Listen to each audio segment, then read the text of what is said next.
જૂનાગઢમાંથી અવારનવાર આપણે એવા કિસ્સા સાંભળ્યા છે કે જ્યાં અસામાજિક તત્વો દ્વારા કોઈ યુવકની હત્યા કરવામાં આવે છે, આગેવાનની હત્યા કરવામાં આવે છે, પરંતુ હવે એક કિસ્સો એવો સામે આવ્યો છે કે જેણે આખા જૂનાગઢમાં ખળબળાટ મચાવ્યો છે.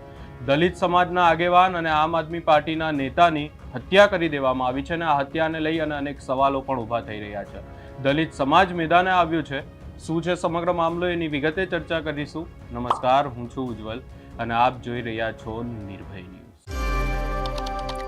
જૂનાગઢ અને તેના આજુબાજુના વિસ્તારમાં આપણે અનેકવાર સાંભળ્યું તો છે કે અનેક અસામાજિક તત્વો દ્વારા હુમલાઓ કરવામાં આવે છે, કોઈની પણ હત્યા કરી દેવામાં આવે છે અને હવે કિસ્સો સામે આવ્યો છે જૂનાગઢનો જ, અને જેની અંદર દલિત સમાજના એક યુવકનો મૃતદેહ મળી આવ્યો છે અને આ મૃતદેહ મળી આવતા અનેક સવાલો ઊભા થઈ રહ્યા છે. સવાલો એટલા માટે ઊભા થઈ રહ્યા છે કારણ કે જો આ યુવકની વાત કરવામાં આવે તો એ જૂથળ ગ્રામ પંચાયતના સામાજિક ન્યાય સમિતિના ચેરમેન ભરત સોંદરવા છે.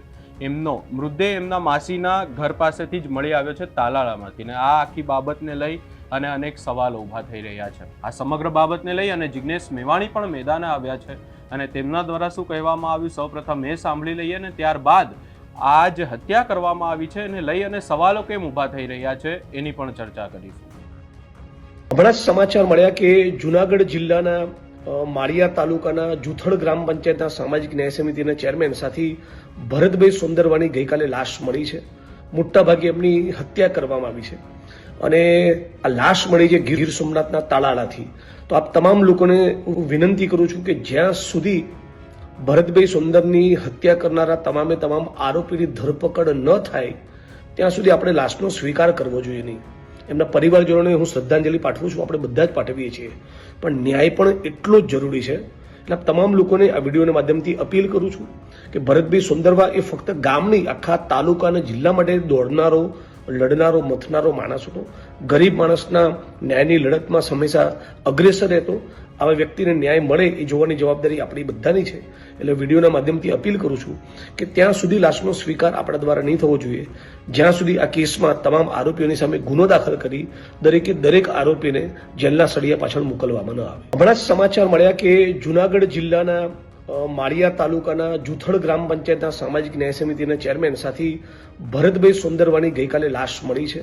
મોટાભાગે એમની હત્યા કરવામાં આવી છે અને આ લાશ મળી છે ગીર સોમનાથના તાલાળાથી.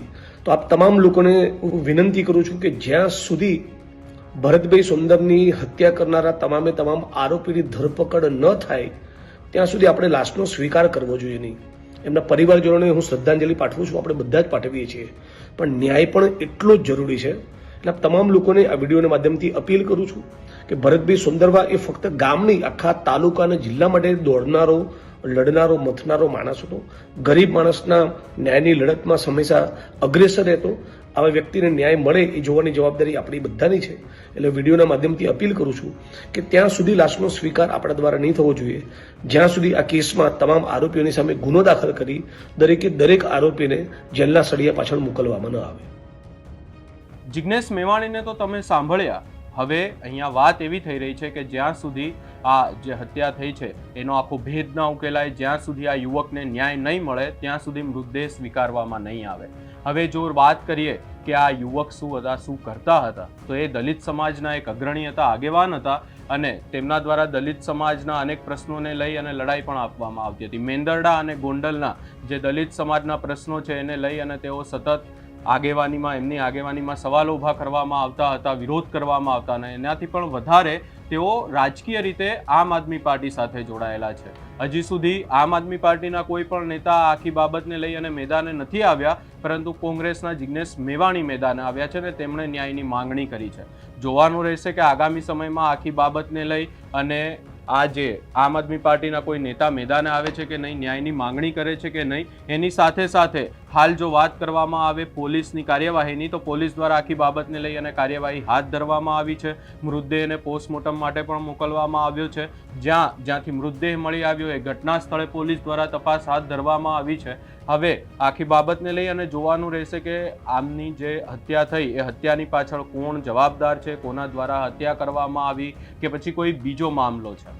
આ સમગ્ર બાબતે તમારો શું અભિપ્રાય છે એ અમને કમેન્ટ કરી જરૂર જણાવશો અને અમારી ચેનલ નિર્ભય ન્યૂઝને લાઇક, શેર, સબસ્ક્રાઇબ કરવાનું ભૂલશો નહીં.